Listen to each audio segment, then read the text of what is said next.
ధ్యానం అనేది మనసును ప్రశాంతంగా ఉంచుకోవడానికి, అంతర్గత శాంతిని పొందడానికి సహాయపడే ఒక అద్భుతమైన సాధన.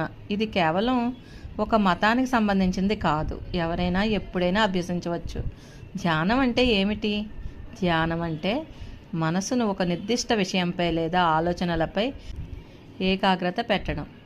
ఇది ఆలోచనల నుండి దూరంగా ఉండటానికి, వర్తమాన క్షణంలో జీవించటానికి మరియు మనలోని అంతర్గత ప్రశాంతతను అనుభవించడానికి సహాయపడుతుంది. దీనిని తరచుగా ఆనాపానసతి అని కూడా అంటారు. శ్వాసపై ధ్యాస పెట్టడం. ధ్యానం అనేది మనం చేసేది కాదు, అది ఒక అనుభూతి. క్రమం తప్పకుండా సాధన చేయడం వల్ల మనం ధ్యానపరులం కాగలం. ధ్యానం ఎలా చేయాలి? ధ్యానం చేయడానికి అనేక పద్ధతులు ఉన్నాయి, కానీ కొన్ని సాధారణ సూచనలు ఇక్కడ ఉన్నాయి, చెబుతాను. ప్రశాంతమైన స్థలాన్ని ఎంచుకోండి. ధ్యానం చేయడానికి శబ్దాలు లేని ప్రశాంతమైన వాతావరణం ఉండే చోటును ఎంచుకోవాలి. సౌకర్యవంతమైన ఆసనంలో కూర్చోవాలి. వెన్నెముక నిటారుగా ఉండేలా చూసుకోవాలి.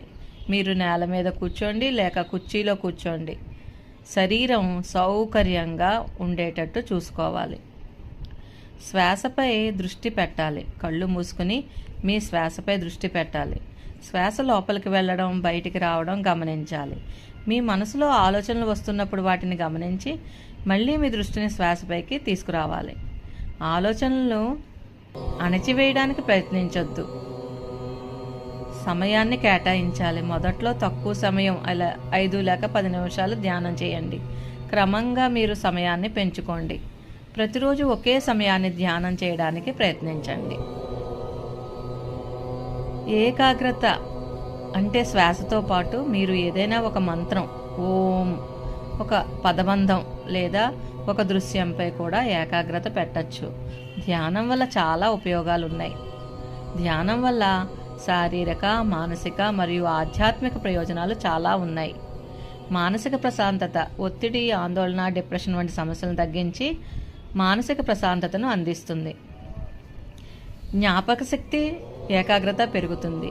శారీరక ఆరోగ్యం అంటే రక్తపోటును తగ్గిస్తుంది, నిద్రను పెంచుతుంది. కొన్ని వ్యాధుల నుండి ఉపశమనం పొందడానికి కూడా ధ్యానం ఉపయోగపడుతుంది. ఆత్మవిశ్వాసం పెరుగుతుంది.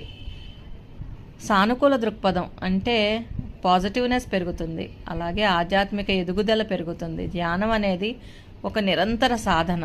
రోజు కొంత సమయం కేటాయించడం వల్ల మీ జీవితంలో గొప్ప మార్పులను చూడవచ్చు.